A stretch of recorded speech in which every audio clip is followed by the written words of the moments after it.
Welcome to the Rebuild Procurement Podcast, the number one procurement podcast in the world, where we dive deep into topics to keep procurement people up to date and ahead of their peers. Subscribe on YouTube, Spotify, Apple Podcasts, wherever you're at. Subscribe.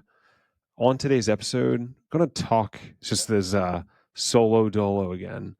And that means it's my topic. And something I've been interested in recently is how nonverbal communication plays into things, into everyday life, but into negotiations. But negotiations are throughout every day.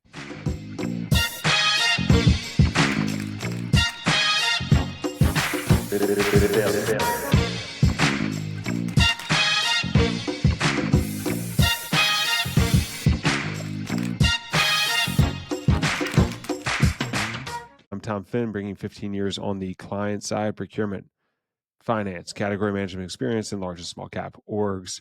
And let's go. All right. So I probably, I don't know, 15 years ago now, maybe it's a little less, but it was 2012. I saw this podcast. It wasn't a podcast, it was a TED Talk at the time. TED Talks were huge, they were getting posted online, and it was by somebody. Her name was Amy Cuddy, and she has 75 million plays on TED.com, and it was how your body language may shape who you are. And ever since then, I thought it was just a very interesting idea. One thing is, if you put your arm over the back, it's kind of like the gorilla move, which I realized I had used to do, stop completely. Also, a way to gain confidence is the Superman pose. Put your hands on your hips and look out to the sun, look out to the flowing grass in the wind, and it builds confidence. And it's these things that nonverbal communication, nonverbal movement does. And I was listening to a podcast just the other day from a poker player, and really a lot of his job is reading, understanding nonverbal communication. So I started digging in. How can I use this? How can I use this more? So the first piece is, let's just dive into it, is what movement tells us. So just the most obvious thing is just, how people move, right? And you just think if someone has a lean back, might be a little lean back, arms crossed, it's a closed posture. So you're closed down. You're kind of, arms, am I even listening? It could be a no before even saying no. And conversely, if you're just kind of, leaned in, engaged, interested, it tells more. And with that as well, there's also things like that could be a tell, which is like fidgeting, kind of just paying attention to somebody. What this poker player does, and he talked about some other poker players. They go in and they kind of just sit and watch and just see how people are going to be playing, see how people were moving, see what they were doing, just overall, nervous, not nervous. And there's just so much to read. Eye contact is an important tool here. So at least in the US culture, like steady eye contact, which has, I think, an art of it has been lost over Zoom, but just being able to look somebody in the eyes, it displays confidence. And we don't want to do it too long because then it turns weird. So there's this play of just eye contact, being able to, it's signaling confidence, honesty. Whereas if somebody's looking away, it's telling you they're probably not confident in what they're saying, or they're probably lying to you. I think eye contact for me has been one that you kind of read into maybe even more than you should, but it's a worthwhile read. The voice, so it's called paralanguage. The voice it can be sometimes overlooked, but it's one of those things. It's not what you say, but how you say it. So the pitch, if you're coming across as a little nervous, right? We've all done presentations. The voice gets a little, the vocal cords, they move a little more than you want them to. And so, for example, if you ask somebody, can they meet a deadline, and say sort of calm and low versus like high and squeaky, let's say. It could be the same words, totally different response. And it's just one of those things that you can just listen to as you pay attention. Space and touch. This is just how the call it the politics of the room, maybe, and how the physical environment of the negotiation could be set up. So if you have somebody stand too close to you while talking, it could be a power move. I think everyone's seen just the different world leaders who's the one that has that handshake a little more firm, which speaks to confidence or lack of confidence, which a lot of things just come into play with confidence. And then the last I have in this first little section here is appearance and props. So it's one of those things where the clues are all around us, right? Who waits for whom, who, if someone's waiting, you wait 15 minutes in the lobby. I remember when I was an intern, someone was telling me, I was just curious about the strategy of negotiations. I was interning, and it was in a procurement department, and they said they would always turn up the heat, and then back in the day they would smoke the cigars, and the idea was just to make people uncomfortable, and then you can see how it happens. And then from a perspective, and this is even over Zoom, how you dress matters, right? If I'm just wearing this to, which I'm wearing like a, just the quarter zip, like sweatshirt, sweater. If I'm wearing this to something that's very important, it's not going to fit, right? Not going to the Met Gala with this on. So professionalism is something that gets judged from a nonverbal standpoint. How much are you got wrinkled clothes on, things of that nature. So then there's also the psychology, let's call like the why of the silent exchange. So we went through some of what the signals are, right? But then why they happen, and then how you can use it to your advantage. Because everyone is a performer, right? Every negotiation is kind of this performance where you're playing the role of, call it like the prepared, confident buyer, knows all about his business, her business, and they're playing the role of the helpful, in control. I'm here to meet everything you need supplier. But then you have just parts where like the key is people can't hide true emotions forever. So you have certain micro expressions, right? Like split second. And there's things that a lot of people feel, and you might not even see it, but you feel it. It could just be like the look away, a bit of fear when you're talking about something in particular, right? Call it a clause, call it something like delivery. And without telling the truth, they're telling the truth. So when someone's words, I think this is what it comes down to. When someone's words and their body language contradict, just always believe the body language. So with that, it's like simple ones like, how's your day going? Right. And it's going great. Right. And they look away, kind of like turn, nod, no at the same time while they're saying yes. Just things to look out for. And there's ways that you can use it. It's called mirroring, which is a way to build trust. Just you match someone else's posture, tone of voice, and subconsciously it's saying that you're on the same page as them. You don't want to look weird. You don't want to, if they're doing something different, say they're twitching or something, you don't want to do that. But if they're just in the room, lean back a little bit, you can lean back, things of that nature. So then we did the why. All right, now let's do the how to. So first things first is establishing a baseline. So baselines, first impressions always matter most.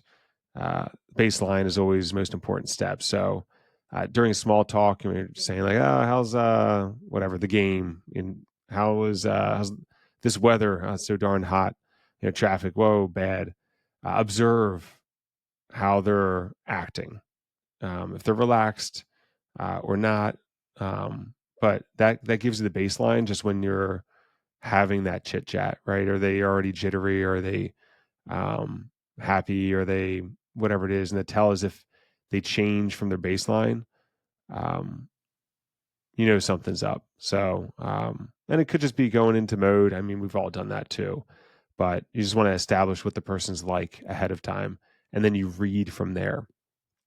So you want to read the cluster, not the cue, right?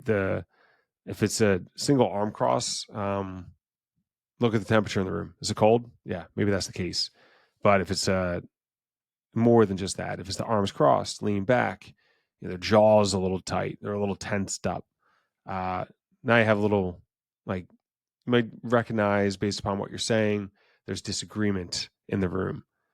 And then in a group negotiation, you want to watch other team members when looking at when their boss is talking. So maybe their boss is in front of you or to the side. You want to see how they're reacting. The person who isn't the center of attention, they're a little less guarded, and they don't always, feel on point necessarily to have to portray the same strength or whatever it may be. So a wince or like oof, one of those, more likely to come from a person on the side. Then with that, you also want to project power and trust, which you should be following through on. But this controlling essentially your own signals. So just like we talked about reading the other side, you want to have yourself in control. So how do you do that? We got 4 bullets here. So keep your hands visible on the table, right? What do I do with my hands? You can, keep them together, but hiding them could be seen as untrustworthy, right? You rarely see somebody put them below the table. So keep them out. Open palms is a signal of sincerity. You want to keep that eye contact. Again, eye contact matters, but don't be too crazy. 60, 70%. That's probably about right. And then you can always use strategic pauses. So you don't always need to be talking. You can, for example, so there's like a yes nod is called. When the supplier is talking, you want to give them a series of slow nods. Okay, you're on the same page. It encourages them to keep talking. And then that, if you're listening, they'll continue to share information, possibly more than they plan to, right? So, which is a good thing. And there's also the no nod, which is a slow, deliberate, called head shake while they're making a point. It's powerful. It's not a confrontational way to signal like that's not going to work. Like I always give like the tilt, one of those. And they don't need to interrupt them. They can still go through and then they can adjust, but that's something that they'll recognize. So some pitfalls and nuances here. So before we're going out, and just like just giving this all, just taking every word I'm saying and applying it, there's a few warning areas. So just the cultural. So for example, like thumbs up in the US is a major insult in the Middle East. Then there's different pieces of that. Direct eye contact in the US could be aggressive in certain cultures. And then if you're doing international sourcing, it's so easy to find cultural cues, cultural things that are important.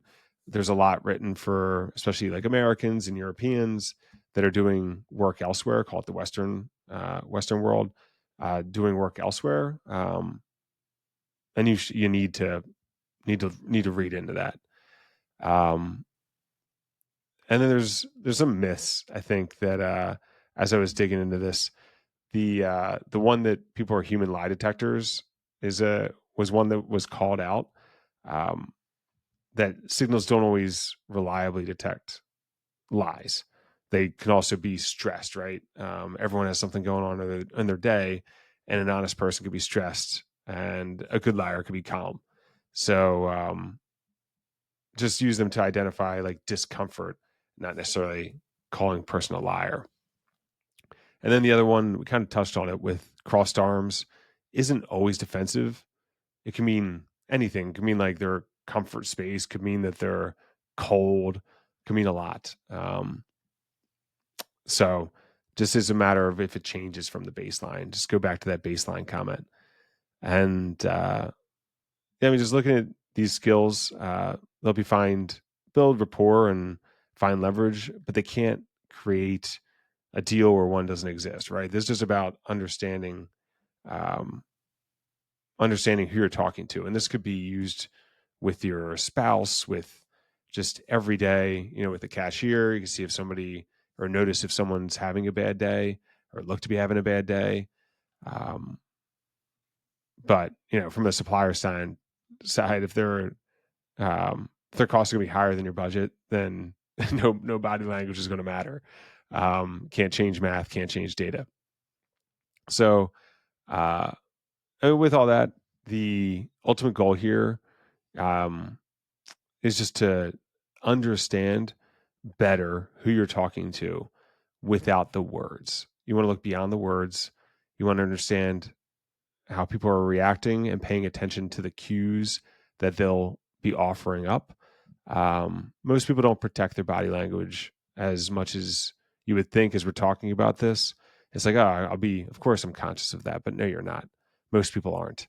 And most people should be more conscious of it, both for themselves and what they're displaying into the world, but then also what they're receiving. And I think where this could be useful in general, yes, supplier negotiations, everyone has a different approach to them, but understanding better the other side is very useful.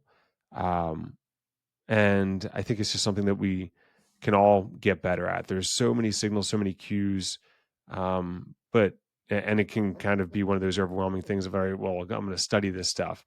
But just giving the time to find that baseline, and with that baseline, understand if people are changing and what it could mean based upon what you're saying or you're putting out there in your nonverbal cues. So I think that this is something that everyone should take a stab at doing tomorrow or right after listening to this. Pay attention to who you're talking to. See what they're not saying, but saying with their nonverbal communication, and try and discover if you're reading it right. Maybe you can ask them. But that's it. And that is the pod. Have a great day.